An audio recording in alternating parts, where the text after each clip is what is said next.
You wake up strapped to a steel table. You don't know how long you've been here. You don't know where here is. What you do know, what your body understands before your brain catches up, is that the man in the white coat standing over you is not trying to save your life. He's trying to take it apart. Not to kill you, that would be simpler. He wants what's inside you. The lungs that learn to breathe or other men black out, the heart that's been running at altitude for 15 years, the blood that carries twice the oxygen of any normal human being. You built all of that. $12 a day, 80 pounds on your back, minus 40 degrees year after year on the roof of the world, and someone just decided it belongs to them. Here's how the most dangerous man on any mountain became livestock on an operating table, and what he did about it. 12 levels, one way out. Let's go back to the beginning. Level 1, the pack mule. You're 18. The world is a frozen corridor of ice and thin air, and your job is to disappear inside it. You carry 80 pounds of oxygen canisters and climbing hardware up vertical glaciers, $12 a day, wind chill at minus 40. The wealthy clients you haul for wear suits that cost more than your father earned in a decade. They complain about the cold. You say nothing. But the mountain is rewriting your biology. Without asking permission, your lungs are expanding. Your heart is pumping blood so thick with oxygen it barely resembles what the people at base camp carry. You've learned to function on half the air a normal human needs, and your body has stopped calling it deprivation. It calls it normal. You're invisible up here, broke, frostbitten, replaceable. But somewhere under the cracked lips and the numb fingers, something is hardening into a decision. Level 2, the wire cutter. You're 21. A corporate fixer spots you on an expedition, not for your character, but for your speed. The way you move on ice like it's flat ground. He finds you in a Kathmandu bar that smells of cigarette smoke and damp wool. He slides an envelope across the table. $15,000, clean. The job? Free climb a telecommunications tower on a frozen ridge, 300 feet of steel in the dark, slice the fiber optic cables at the top, and disappear. You buy matte black thermals and a plasma torch. You go up at midnight. The wind is a living thing trying to tear you off the metal. You grip it anyway. At the summit, you make 4 clean cuts. The valley goes dark. When you come down, you sit in the shadows for a long moment. Not from fear, from something closer to recognition. You weren't carrying cargo up that ridge. You were carrying yourself into something new. Level 3, the Alpine Ghost. 5 years vanish in a blur of wire transfers, false passports, and frozen peaks you're not supposed to be on. You're 26, earning $250,000 per contract. Your clients are oligarchs, shadow funds, intelligence cutouts, people who need things broken in places where ordinary men suffocate just standing still. Luxury retreats buried under avalanches you engineered. Biometric vaults cracked at 8,000 meters while the guards below are unconscious from hypoxia. Private ski lifts disabled. Data centers turned to cold rubble. You move through it all like weather.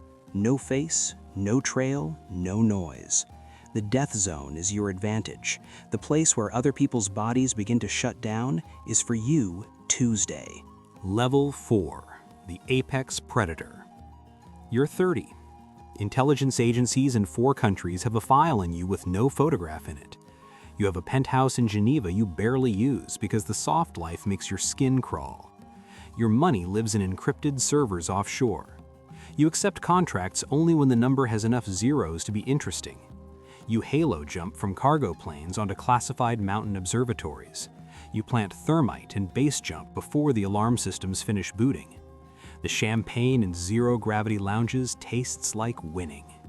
You've made one critical mistake, though you don't know it yet. You've started to believe that being untouchable is a permanent condition, not a run of luck. Level 5, the Phantom Contract. The trap arrives looking like an opportunity.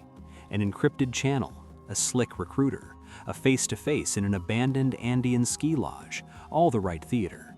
He slides a holographic drive across a mahogany table. $30 million in untraceable cryptocurrency. The target, an illegal genetics lab inside a copper mine on a brutal frozen peak. You don't hesitate. You've climbed harder routes for less. The ascent is routine. You reach the rusted airlock, set your breaching charges, and wait for the kind of resistance you know how to handle. Then the ice beneath you erupts with an EMP so large it fries every circuit on your body at once. Your thermal vision goes black, your comms vanish, and the doors blow outward, not inward, which tells you everything you needed to know 3 seconds too late.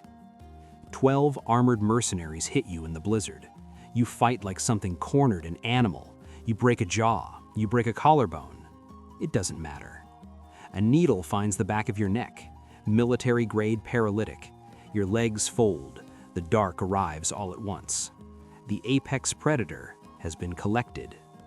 Level 6, the glass cage. You wake up to the smell of bleach and copper. You're in a sterile glass cell, 10 degrees Celsius. Your weapons, your suit, your identity, all gone. A glowing barcode has been lasered into your forearm. When you punch the glass, the electric shock drops you to the floor like a switch being flipped. When your vision clears, you see them. Dozens of other cells lining the white walls. Inside them, a free diver you recognize from a competition record, a marathon runner, a SEAL you thought had gone dark years ago. The recruiter walks past holding a clipboard, smiling the way people smile when they've already won. He tells you the 30 million was theater. The syndicate doesn't want you dead. They want your lungs, your heart, your oxygen-dense blood, the particular biology that decades of extreme altitude quietly built inside you. You weren't hired for a job. You were farmed. Level 7, the de-patterning. They don't want your organs yet. First, they need to break the mind attached to them. The cell goes completely dark. White noise floods the speakers, not loud enough to be called torture, just loud enough to erase everything. The Gonsfeld effect sets in within hours. With no visual input, no pattern, no reference point, your brain begins manufacturing its own. The hallucinations aren't random, they're specific. You see the faces of people caught in the avalanches you triggered, the burning wreckage of the bases you brought down. You see all of it in photographic detail for reasons that have nothing to do with conscience and everything to do with a mind that's been cut loose from reality and reaching for anything familiar. Whispered voices arrive through hidden speakers, cycling on a loop. You are nothing. You belong to the host. By the end of the first week, you've lost track of time.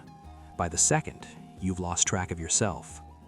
You're curled on the concrete floor, shivering, and for the first time in your life, you can't locate the person who used to live behind your eyes.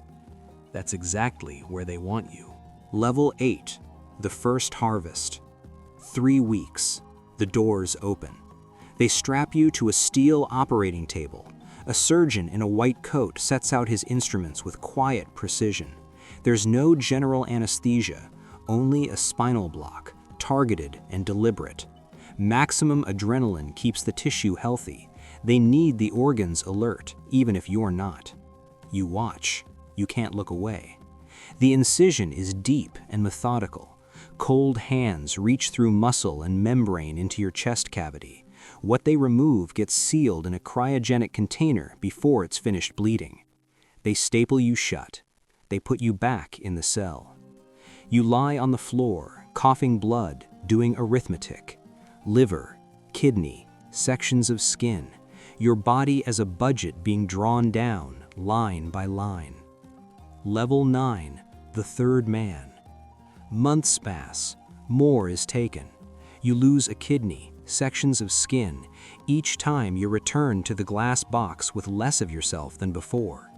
And then, in the absolute dark of the cell, something strange happens.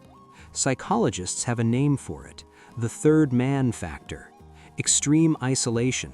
Mountaineers know it. Polar explorers know it. Astronauts know it. When the mind is pushed past a certain threshold, a presence appears. Not a ghost, not a hallucination exactly. Something more like a suppressed version of yourself, stepping out of the noise. It speaks in your own voice. It recites the guard patrol intervals you've been unconsciously clocking through the cell wall. It reminds you that your adapted lungs can hold a breath for over 7 minutes. It observes, calmly, that a man who survived the death zone for 12 years might be harder to finish than they've calculated. The rage that ignites in your chest is clean, cold, purposeful. You stop grieving what's been taken. You start planning. Level 10, the Blood Boy. They come for you on the final day. The room they wheel you into is nothing like the facility below. It's a penthouse medical suite, floor-to-ceiling glass looking out over a moonlit Andean peak. In the center, a glowing back-to-tank pulses with blue-green light.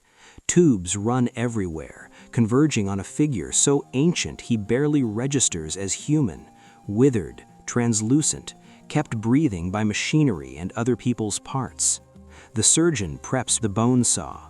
The plan is your heart, a direct transplant into the chest of a man who has apparently decided that his money entitles him to live forever on other people's biology. Colorless gas begins cycling through the vents, a mild sedative to steady your vitals before the cut. You let your head fall back. You let your breathing slow. But you're not breathing. You haven't inhaled in 90 seconds, 2 minutes, 3. The guards lower their weapons slightly. The surgeon leans in. You move. The adrenaline surge overrides the staples in your torso. You snap the surgeon's wrist clean and put his own scalpel through his throat.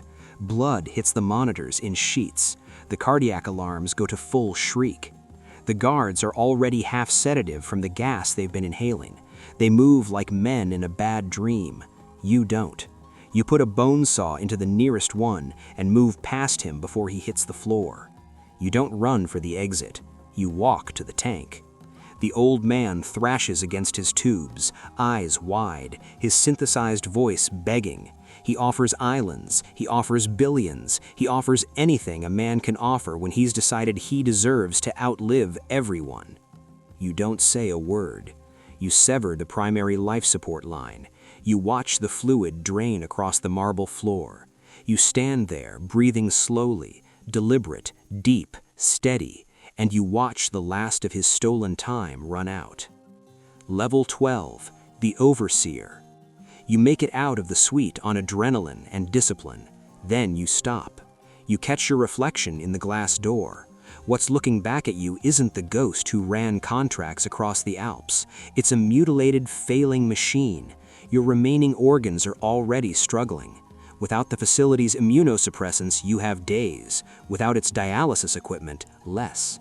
You step into the master control room. Below you, through the glass floor, you can see the cages, hundreds of them. Young athletes, climbers, divers, the healthiest people in the world trapped under fluorescent lights.